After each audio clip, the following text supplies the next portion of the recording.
Welcome back to the Racing Roundup Show, live in Road America's Victory Lane. It's the D'Andros Construction Road Show, presented by D&H Sales and Service. The D&H stands for, I think, Dahmer and somebody. Let's bring in Brad Dahmer from D&H Sales and Service. Brad, thanks for being on the show and being part of this. We know your race car has been getting a lot of looks here. And it's not a NASCAR race car. It's not a old Cup car. You have one of those. You built this Chevelle that's sitting in Victory Lane right with us.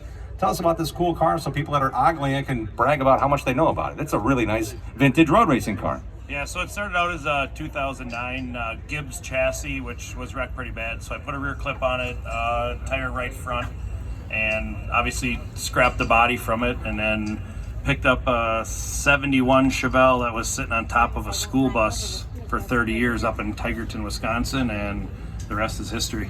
How much was the Chevelle left? Was it just the shell, or was it a car rusting through the roof of the bus? I mean, we want to go deep into this dive. Yeah, somebody bought the frame and all the suspension components off it and the windshields and gutted the interior. So everything I needed was there, and what was rotten on the car I didn't need. So it worked out pretty well for me. Have you played with it here at your favorite racetrack, Road America, yet? At 7:10 this morning was the first time that car has seen the sun. So wow. It got painted back in February, and I took it off the lift hoist this morning for the first time. It is literally race ready, scaled, set up, ready to hit the track, and put it on the ramp truck and brought it out here. Awesome. Now, D&H Sales and Service is in Sheboygan. It's your family business. What do you guys all do there? We sell zero turns, lawnmowers, snowblowers, power equipment, handheld stuff, and we service all makes and models. So pretty much full line power equipment dealer. But we don't have D&H in your website address. Where do we go to shop for the products you have? You can go to D&H Sales and Service as a link, which our website is actually SheboyganPowerCenter.com. Yeah, I saw that. I want to make sure people know if they're looking for it now and they're in the area for something. Yep. And then you get to go play race cars, but you also have friendships in every circle of racing. You were a dirt racer, you're a road racer, you were an oval track stock car pavement racer. What kind of friendships have you gathered that are kind of taking advantage of your friendship this weekend? I've raced everything but a midget, but my wife won't let me. So, honey, let me race the midget. I don't see her. I don't see anyone. She's not here. Okay. She's driving the brown truck yet, so. Right. But I'm sure she'll see that. You got a fan club over here, though. I do. Actually, a lot of my sponsors are here, and my entire pit crew, for the most part. Start naming them. Why not? Dan Granke, Tom Holt, and Mark Toon, Steve. I'm probably forgetting people. Linda, Faith. A lot of my friends, and no family here today, but I got a lot of my friends here and pit crew guys, and without them, I couldn't do anything I do. Well, but I do want to tell you one other thing. On my bucket list is Pikes Peak. So 2023, 2024, I want to take one of my GT1 cars up the mountain. Peter Cunningham, right there in real-time racing, owns the track record in his class. His first time there in 2018, he finished second overall, won his class, only finished second in the open cars. The next year, he went back in his Acura, real-time Acura, and won his class again. He might have some insights because that car is sitting up in his auto collection. And I want to run Lake Ozarks road course. Those are my two bucket list items here in the next. That's my goals. I'll do them both. I just don't know when. All right. I got financial backing for Pikes Peak today, actually. So there's if you guys haven't heard, Hendrick Motorsports is doing okay, winning a few races here and there. You've got some friends on the team. Are they coming up to visit? Yeah, one of my best friends, Austin, they're flying into Sheboygan tonight at 7. Austin Konetsky. Yep. Yeah. And Ron Malik. Ron Malik and Jesse Saunders. Ron and Austin are going to stay at my house this whole weekend because they got some hotels way out in Oshkosh or Fond du Lac or somewhere. So they'll be staying by us, which is great. I haven't seen Austin in Sheboygan probably for 4 or 5 years. So. Wow. I got the door from his late model that he crashed at Slinger, the last lap he made there. And every time he does come to see me, I make him sign it. So there's like a bunch of signatures on it. And then when other people come to visit my shop that know him, they all do selfies with his door. So it's kind of a famous door panel from the 13 car. Nice. Any Jesse Saunders souvenirs? Any 87 door panels hanging around? It's unfortunate that Jesse's last late model, I purchased that car. Oh. And I actually do have Jesse's hood yet off that car, but yeah, the doors and that, I just got rid of them and I sold that car a couple years back when I decided to go road racing. But I did have one of Jesse's cars, and Jesse worked at Pathfinder, and Jesse's doing very good for himself. Very proud of him. Two Wisconsin proud guys, both car chiefs in the Hendrick Motorsports Cup side of things. They're kicking some tail. Jesse Saunders and Austin Knitsky both. And at Ron Malachi is running a pretty good operation here. They've won, I think, 7 of the last 9 races on the Cup side. So a lot of fun, a lot of friends, and I'm sure they're looking forward to spending the weekend with you as well. Yeah, I can't wait to see them. I want to say for Brad Dahmer joining us here tonight. Thank you, Brad, for coming out again and sponsoring our show. We really appreciate it. Yep, not a problem at all. When the Cup Series was coming to Road America, I thought, ooh, what kind of fun can we have? What kind of guests can we get? And my friend who I sat next to at the Chili Bowl before I went on the broadcast is here with us.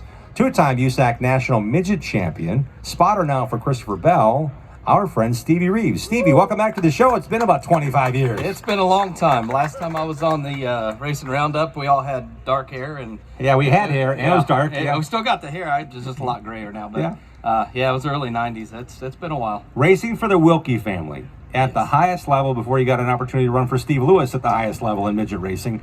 I know Ralph Wilkie passed away this week. Our thoughts are with the Wilkie family.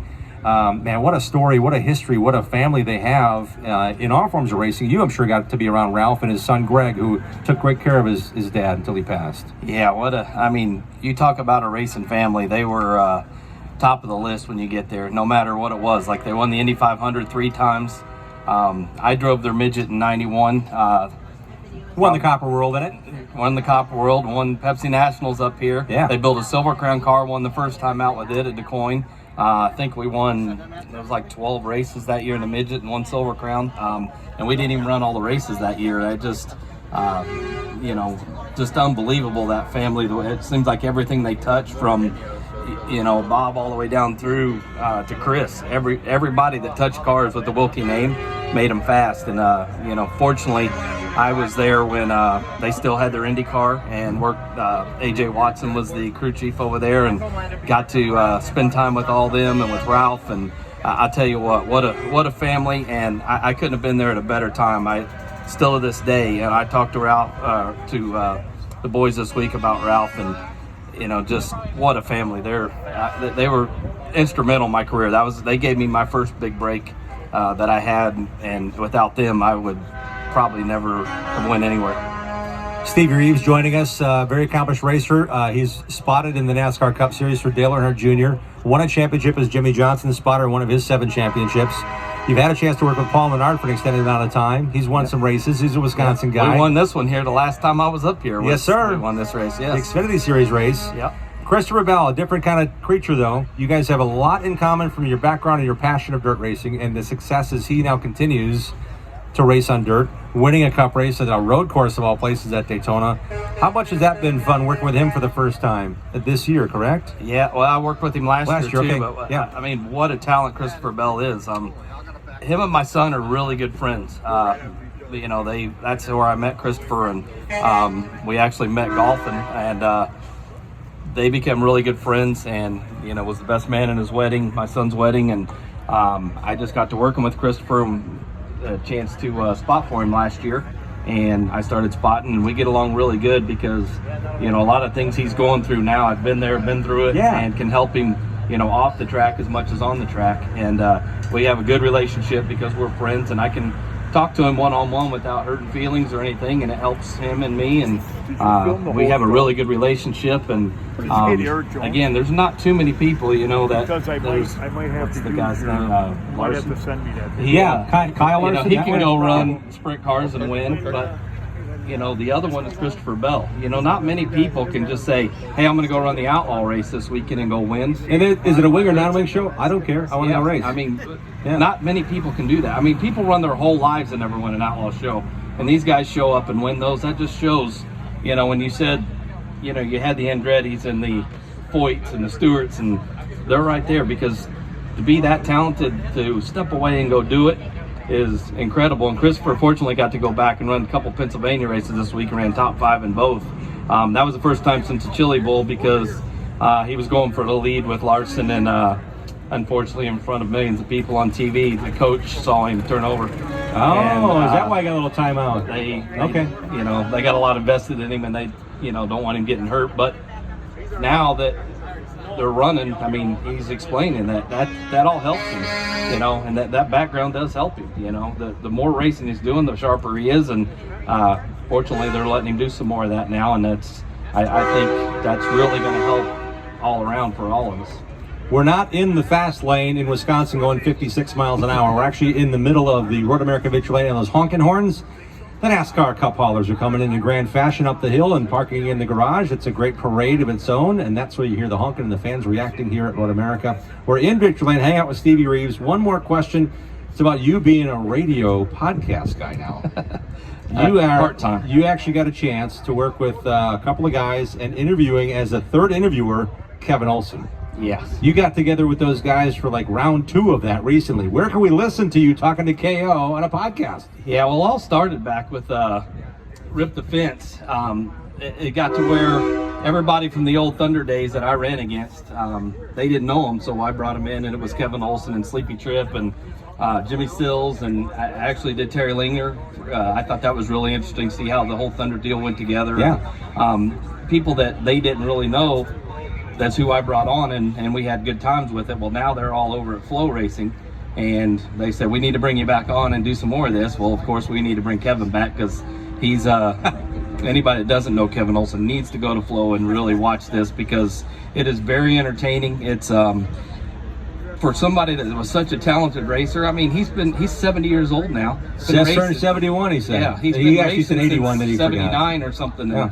And, he won a race 2 years ago, ran second the other night, got He was beat on the leading green with white 3 to go. checkered. Yeah. And I mean, he's a talented racer, and then you go watch him, and you can't believe he would ever be a racer. He's something else. It's one of those guys that, you know, you hear stories from people that you never will believe.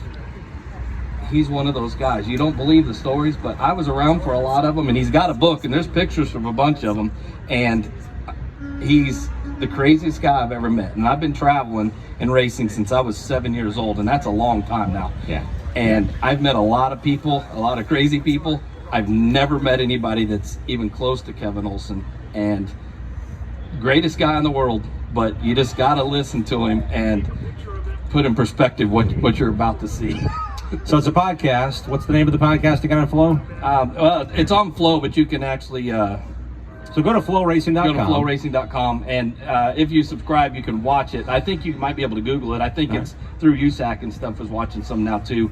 But it's just, you can either watch it or download it off of Apple or anything. You can do the podcast, but it's like I'm telling you, Kevin Olson is something else, and he's got a book too. And if you like to read, it's one that you can't put down. I started reading it on an airplane by myself and had to shut the book because I was laughing out loud on the airplane by myself, and that's just kind of weird. It's called the Loud Pedal Podcast, and he's got more stories to tell. Unfortunately, it's only a 1-hour show. Stevie, thank you for taking your time. Where's your spotter position here at Road America? I do, it's kind of hard here, but I do turn 5, 13, and 14. Gotcha. I'm up there by the concession stand, so Right close under to the cautions, corn on I the got cob plenty and the of time to bratwurst. go. Yeah, the corn on the cob, Yep. because I don't get that since I've moved from Indiana, so Yeah. I like that kind of stuff. Thanks But, for being on the show, pal. I Really appreciate it. Thank you. It's good seeing you guys. Stevie Reeves joining us. Brad Dahmer here with us. We got a couple of drivers lined up to continue our road show, the D'Angelo's Construction Road Show, live inside Road America's Victory Lane. Thanks to D&H Sales and Service in Sheboygan. We'll be right back.